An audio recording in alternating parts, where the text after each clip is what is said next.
What's up, North County? You're tuned into the Backstage Pass with the Rebel Bear.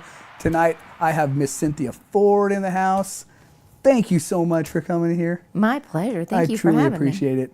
I have to say that you absolutely just knocked my socks off when I saw you with Steven Stiles. Thank you. You were so good. Thank you. It's like me and a friend of mine, her and I were sitting there watching you, and had no real idea. I mean, I don't know if I don't remember hearing you in sound check at all. I don't know if I left before maybe then. not. Yeah. But you were just so good.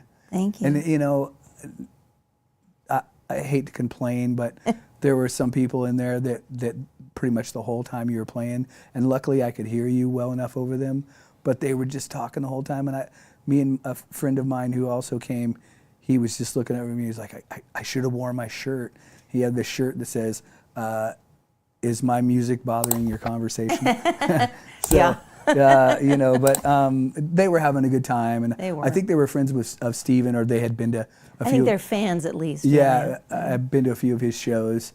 So, and you know, by rights, you know, they're there to have a good time and enjoy it. So that's kind of cool. Yeah. I don't get too upset about that stuff. People are there for their night out, and Totally. I get to be a part of it. So whatever. Yeah. Sometimes you got to look at it like you're the music for the evening, like, you know, the soundtrack. Yeah, of their lives. Yeah, soundtrack. Yeah, soundtrack of their lives. So born in Washington, D.C. Yeah. Mm-hmm. Yeah, and then you moved to Michigan when you were like in preschool or something? Oh yeah, or maybe before that. It's a little blurry. It's been a while. But, Right. But yeah, before preschool, I'm sure, and then we moved to California. The idea, I guess, as I understand it, was they were on their way to California, but somehow landed in Michigan and stayed a little bit, and then came out. Yeah. Right. Well, that's cool. I mean, they're just kind of moving you down the line, aren't they? Yeah, I guess so. Yeah. And you moved to California when you were in elementary school? Yes. What year was that? Do you remember? Oh God, I don't know. But I'm going to say first grade, might have been second grade, but early elementary school. Yeah. Yeah. Were you at all, was at that time of your life, was music something that you appreciated or that you knew much about? I always loved music. My dad was musical in the sense that he sang to us all the time and stuff like that, danced with us, you know, that kind of thing. But we weren't making music certainly at that point. But it was always around. There was always radios on and records on and stuff like that. Was he a musical guy, like instrument-wise and all that? He played, my dad came from a very musical family, and so he could sort of poke his way around instruments. He didn't pursue it. He could have, but he didn't have the desire to pursue it, so yeah. Now, when you began to pursue it, was he stoked for you, or? He really believed in me. I was always lucky that my family always believed in me. They were like, if anyone can do it, you can do it. Right. We're your biggest fans. All the time knowing it's not an easy road. Yeah, right. But yeah, they showed up at all my shows and wore my T-shirts and did all the things, you know. Very cool. It's cool, yeah. Yeah, my parents were pretty supportive also. I thought that was always very cool.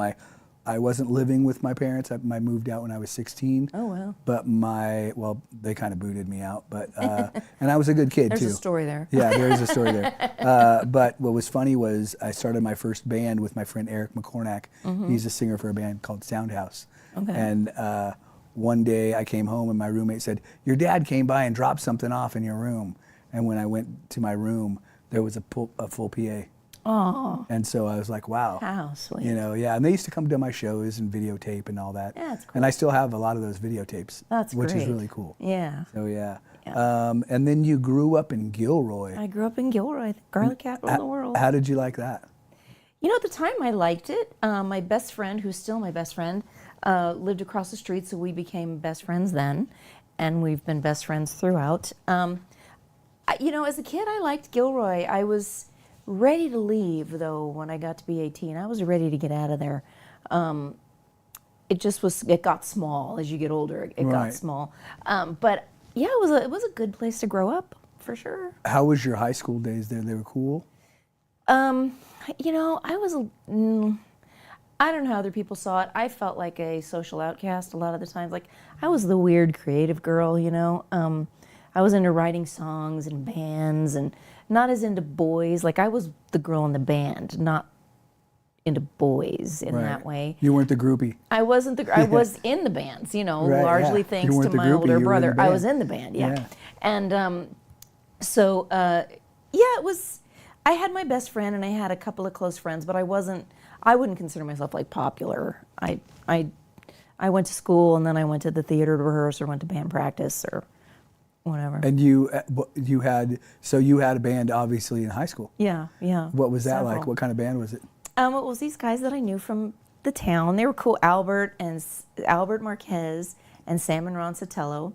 And we started out as a band called Special Guest because we thought that was a really cool marketing That is angle. actually, that is pretty cool. And we just thought, all this free advertising, you know. Right. People could think we're opening for major people because it also says Special Guest. And then that turned into Cindy and the Fanatics. So, and that was my band through high school, yeah. And that did pretty well? That did pretty, I mean, we played high school dance. We played a movie theater where they closed it down and we had like a little mini concert in there, which was cool with the concessions and all that. And that was, you know, that was big time in high school. That's, you know. Totally. Hit the big time selling tickets. Now, you had mentioned when we spoke that your first real payment of playing music was at your aunt's wedding. My Aunt Irene's wedding. Mm-hmm. Yeah, making $50. $50. You thought you were in there. I mean, I was like 13 years old. I was like, oh, does anybody want anything? Because I got this. Right? Yeah, totally. Were they asking for your autograph? I bet they probably were. just to be funny, but yeah. It was, right. And then Catherine Obersion. Yes. She was the woman, huh? She was probably musically the biggest influence of my life. She was my voice coach when I think I was in 8th grade when she came into my life, and I was singing at church just because I didn't want to sit with my family, so I wanted to do something fun, so I was singing in the choir, and she played the organ and the piano, and she pulled me out of the choir and started teaching me. I studied with her for 8 years. And that's how you got to meet her was in church and she was playing, yeah. Right. Mm-hmm. And she just recognized your talent and was like, my pretty. Yeah, kind of. I mean, she was very sweet, but she was very eccentric and a little scary because of that. But she became like a mother figure, and I trusted her completely. I knew for sure she had my back, and you know, I did what she said because I was so hungry to learn, and I always wanted to sing. It was in my body, and it just wanted to come out. But I was, at least I had enough intuition to know that I needed to take care of myself, like, and she taught me how to do that, which is why I'm still singing now. All these years later, is a large part of what I do is just take care of my instrument. Right. Yeah. And there's a lot to that for the most part. There is. You know, eating right, getting enough rest, you know, not smoking or, you know, all those things, you know, staying away from drugs. Very little alcohol, no drugs. I'm in bed by 8:30, 8:35. I don't necessarily go to sleep at that point, but I'm in bed if I can be, if I'm not at a gig. I'm in bed early, and on my days off, I'm very quiet. Today's an exception, but I'm very quiet. When I'm at home, I'm at home. Yeah. Right. Don't talk much. I don't talk much. When I'm writing and stuff like that, if I'm working, but I'm not on the phone for hours with friends. I'm not the person shouting at a concert. I'm not, you know, I'm very quiet. I had a coach once tell me that your speaking voice is one of the worst things for your voice.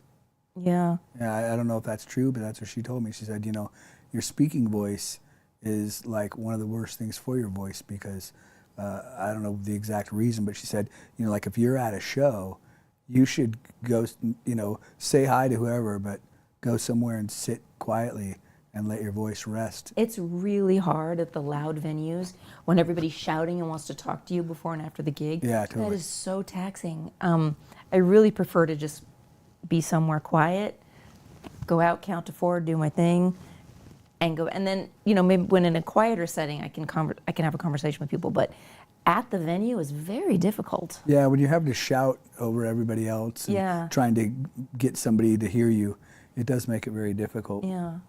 So when you were in 8th grade, you auditioned for Oklahoma for the singing parts? Yeah, well, just for the play. It was a community theater play, and I'd never done that. And my friend Mary Spencer, I don't even know if she remembers me, but I remember her. She was going to audition, so I rode with her over to the auditions and ended up making it in the show. I was literally like one of 50 people in the chorus, but that was my first introduction to stage performance and costumes and, you know, hitting your mark and, you know, harmonizing and all the things. Right. Choreography and had you done any other plays after that, or was that? I did, before I graduated high school, I think I did about 30 musicals. Wow. I did a lot. Do you remember most of them or no? I remember a lot of them, yeah. Yeah? Yeah. Like what ones were like your favorite? Oh, gosh. Putting you on the spot. I know. I liked playing Snow White. That was fun. Oh, okay. That's cool. I also liked playing Marilyn Monroe. There was I did a lot of musical review shows. I could see you'd be a good Marilyn Monroe. It was fun. Yeah. I got to do Diamonds Are a Girl's Best Friend from Gentlemen Prefer Blondes and a few others, and that was fun. Like the costume changes and then the different voices and the different postures and styles was cool. Right. Yeah. Yeah.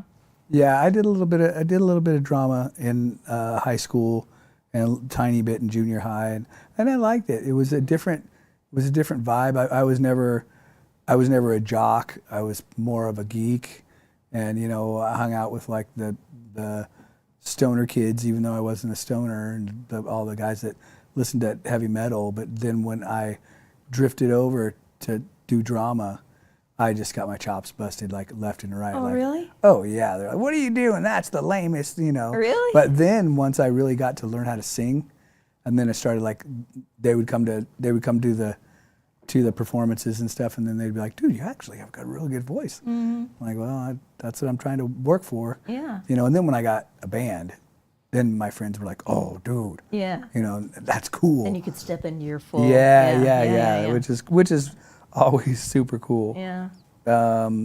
So, special guest. Who was all in special guest? That was Albert Marquez and Sam and Ron Sotelo. Oh, so there was just 3 of you. There was 4. Well, me 4. Right. Yeah. So did you play guitar in that? No, I didn't. I just sang. And So it was now what just were bass they? drums and guitar. Oh, okay. Wow, that's pretty cool. Let's see. And you were we did doing songs like Locomotion. Yeah, and then you mentioned you guys were doing some Police songs. Yeah, the drummer, he sang a really good, I can't remember which Police song it was, but he did a really good version of one of the Police songs. Yeah, so many great Police songs. I know, I can't remember which one he did now, but I remember it was good. Yeah. He played the drums and sang, yeah, it was cool. And now, were there ever any other instruments that you played when you were coming up? Or was it other than voice and guitar? Well, I do play piano a little bit, and I play percussion, but those came later. Right. Mm-hmm.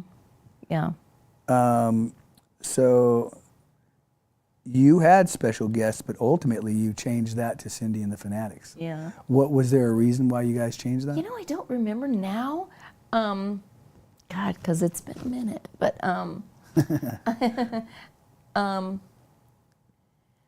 I actually don't remember why we changed the name now. Maybe because Special Guest wasn't really getting us the traction we thought it might. I'm not sure. But yeah, it did change to Cindy and the Fanatics. Now, Cindy and the Fanatics, did you guys did all the high school dances and all that? We did a high school dance, and then we played a lot of barn parties. Oh, okay. You know, and gosh, I'm trying to remember now. We did play some gigs. We did play. That was a long time ago. So in Gilroy, there's a lot of farms and it's like a lot like here. Right. You know, so a lot of keggers and, you know, the cars pull up and somehow we were plugged into somebody's barn and we played that kind of thing. That's cool. It was fun, yeah. So when you were doing that, you also did the Gilroy Movie Theater. That was it was actually in Morgan Hill, but yeah, the movie theater. Okay. The movie theater, we played a gig there where, you know, I was probably, God, I don't know, 16, 17, maybe, I don't know, in that vicinity. And, they sold tickets, and they had the popcorn and the Slurpees, and it was cool. And I just remember I was wearing like this polka dot skirt, and a leather jacket, because, Right. And walking down the aisle there to get down onto what was the stage, which was in front of the movie theater, the screen. Right. And it was just fun, just a bunch of high school kids. And it was a great thing because we could be loud. If kids spilled stuff, their parents felt like they were safe, they were bathroom, it was a fun thing. That's cool. I'm sure some parents showed up just to make sure everything was copacetic. I don't know, like the manager was there, whatever. It was Well, that was cool of him to allow you guys to come out. incredibly cool. They made little money though, so Yeah. Hey, we're going to take a quick break, Okay. but we'll be right back. What's up, North County Backstage Pass with Cynthia Ford.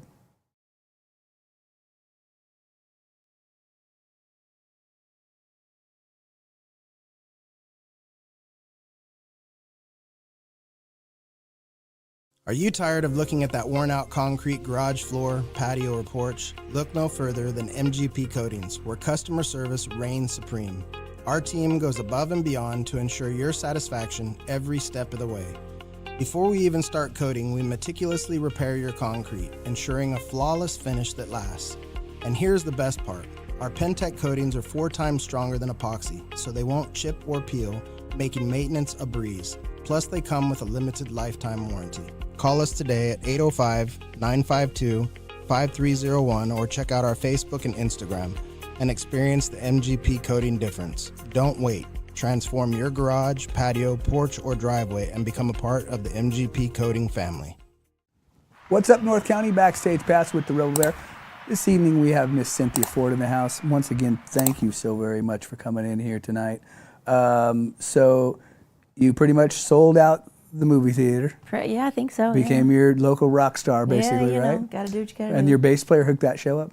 Yeah, I think he worked at the concessions, I believe. I remember. He had the inside He hookup. had the inside, and he hooked it up, yeah. Awesome, that's cool. Now, after high school, you mentioned that you sang at a beauty pageant and won a scholarship because of it? Yeah. How did the pageant come about? It was just the town pageant, the Miss Gilroy pageant, and the only reason I entered the pageant was because I knew one of the judges was a DJ at one of the radio stations, and I wanted to sing. I wanted to get in front of the DJ, so that's what I did, and then I ended up winning, and so because I won, I got a scholarship to a theater arts academy over in Monterey, Carmel area.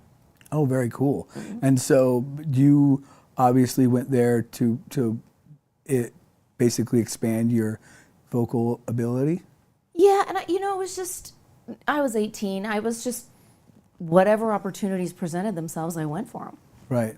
So it was like, great. One of the people that ran the theater arts school used to be on a TV show, so I wanted to go there and learn and meet all of them, and I think we did, can't remember now the name of the venue that we did our big show at, was the big, Civic Center or whatever in Monterey.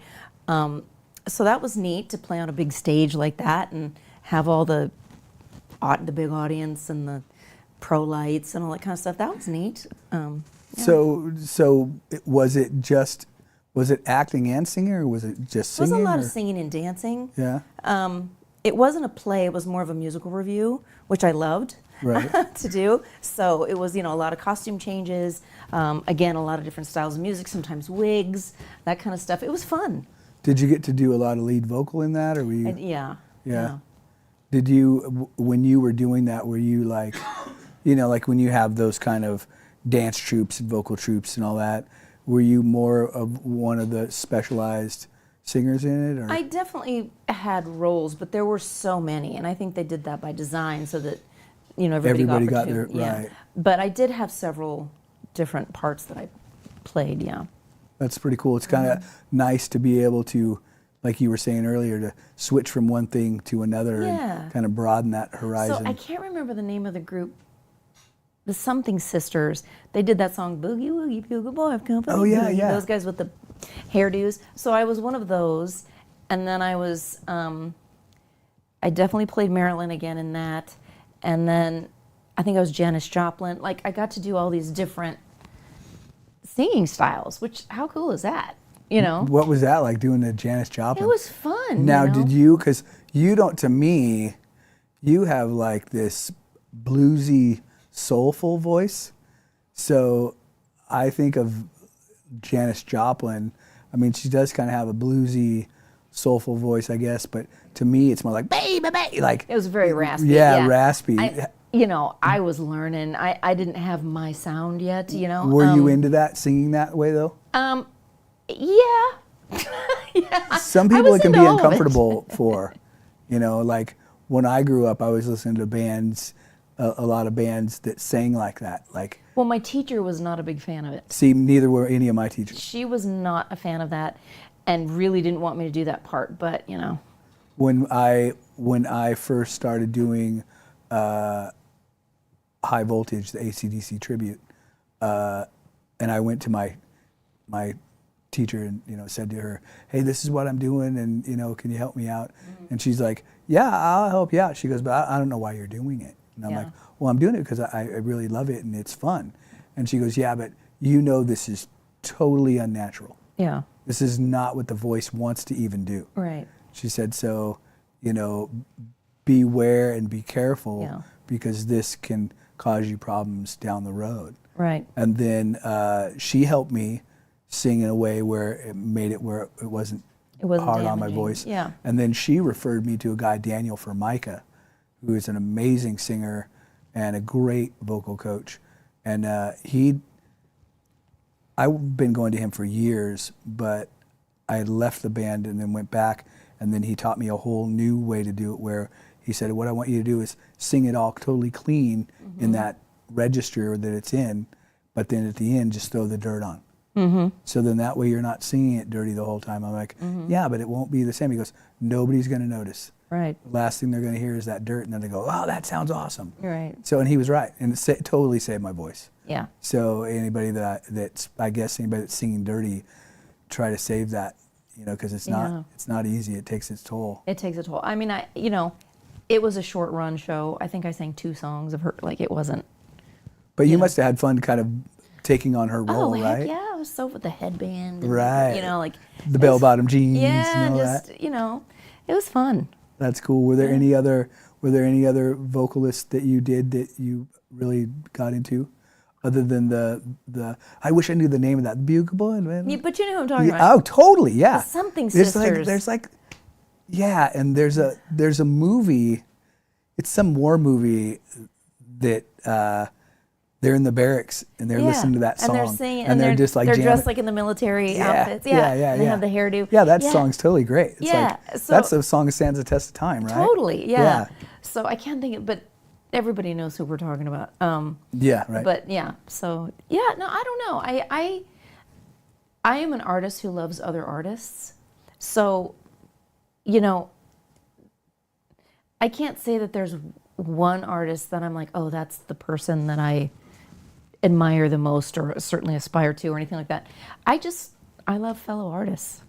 Yeah, it's kind of cool when you have this camaraderie with them, as far as, you know, that's somebody that's doing something that I love and I'm doing something that they love, and it's almost like music, the ultimate language, right? It is the vibration and stuff, and nobody's better than you at your best, no matter who you are. That's true for everyone. I can believe that. You know, you at your best, I can't compete with that because that's you. Yeah. Well, I couldn't be you. You know what I I mean? look at a lot of my favorite singers in the area, just in this area. Like, well, you're probably one of them. I just look at your ability and go, damn. You know, it's almost like you look at some of our peers and say to yourself, I need to step up my game. you know, and that's how I feel a lot of times when I see a lot of the people that are my friends and my peers, and I just go, you know, like my friend Donna Lou. She's just, it's so effortless. And you're that way a lot too. You have this ability to sing and emit the tone and the sound where it's just, like all you're doing is opening up your mouth and the sound comes out and it just sounds so great. And I look at myself and think, man, I'm over there struggling, you know. But I've had people say that to me too, that like, you make it look easy, but, you know, I think it varies with everybody. I think, you know, everybody has their good days and bad days too. Most definitely. Yeah. I've had a few bad days myself. So how did you move to Sunnyvale, right? No, I had a band, so I was still in Gilroy, but the band was based in Sunnyvale. Oh, okay, okay. Yeah. And that was Changer? Changer, yeah. And you were what, like only 18 or 19? Yeah, I wasn't allowed to be in the clubs that we were playing. Wow. But they were a pretty popular band, and their singer had moved on, and they were like a hair rock band, you know, pop rock, I would say. And they needed a new singer. And so a mutual friend, someone who knew all of us, said, you know, I know this girl. They had a guy singer before, but he said, she's really good, and, you know, blah, blah, blah. So long story short, I ended up auditioning and ended up getting the gig. And they were a band this was my, you know, step into the sort of pro world where we rehearsed 5 days a week. We had a lockout studio. We had management. You know, we had a guy that was a friend of one of the band guys had a limo, so we went in a limo to every single gig. Nice. It was just like that was just he had this old limo, but you know, it was kind of cool at the time. Right. And we played a lot. Like we played a lot. Yeah. Now, did that band put out an album? No, we did do an EP. So it was an EP. It was an EP, but we played everywhere from San Francisco south. Like we played a lot. Right. Yeah. Well, that was Kevin Gilbert who produced that? Kevin Gilbert, yeah. And yeah. how did you guys hook up with him? So our rehearsal studio was in an industrial complex, and his studio was in the next building, but in the same parking, like the same Right. complex, whatever. So his studio is one building over, and so he would pop over, you know, he'd hear us rehearsing and stuff like that, and then Who's that girl? they knew him and whatever, and Right. so he would pop in and you know, talk to us, whatever, and then we'd go over to the studio and hear who he was recording, because he was, I don't know if you know much about him, but he was just a prodigy. Like he played drums for Genesis. He played, like he could do everything. He played guitar. He wrote. He was handsome. Like he could sing. He was just that guy. So of course I had a massive crush on him, because you know what's a 19-year-old that what you're girl supposed to do, right? Yeah, that's like, there's no other option at that point. Right. And he drove a red truck. I mean, come on. So I was helpless. But so he ended up with the guy that he worked with, and they produced my first recording ever was produced by him. Now, did he do anything other than produce your EP for you? Like by like chance of, well, you guys were probably already had a name and you were gigging, so Yeah, we were didn't gigging. need anybody to help you get in anywhere, right? I don't recall that he did that. We did a show together. Our bands played the same show on the same, you know, roster. But no, he didn't work with us in that. He was down in L.A. working with Sheryl Crow and doing a bunch. You know, he was on his way. So he, you know, we crossed paths. But yeah. Right. Are you still able to keep in touch with him? He's passed away. Oh, I'm sorry to hear that. Yeah, he passed away some time ago. Yeah. Oh, that sucks. Yeah. Yeah, it's almost like lose a lot of great ones in the music industry. You know, it's one of those things where, man, it's like. He would have absolutely been a legend. Like, absolutely. No question. And it's crazy how so many people like that, you know, they kind of come and go, but they never, by the people who meet them, they never are forgotten. No. It's yeah. like, that guy was legend. He, yeah. Yeah. Well, hey, we're going to take a quick break. We will be right back, and when we come back, I'm going to see if I can get Cynthia to strum us a couple songs. Backstage Pass. What's up, North County? This is Teresa Branch with Airflow Filter Service. We are a family-owned business right here in the North County. We have air filters, oils and lubricants, and hydraulic hoses. We provide services that include air filter cleaning, DPF cleaning, and waste oil collection. Come check us out at 1140 Ramada Drive, and we can help you with all your automotive and industrial vehicle needs. Hi, this is Omid and Deanna at North County Junk Removal. We are a business known for helping our neighbors and our community. Let us help you save money and get rid of any unwanted items. And rest assured that our professional team adheres to global standards of safety and recycling. We are fully licensed and insured for your peace of mind.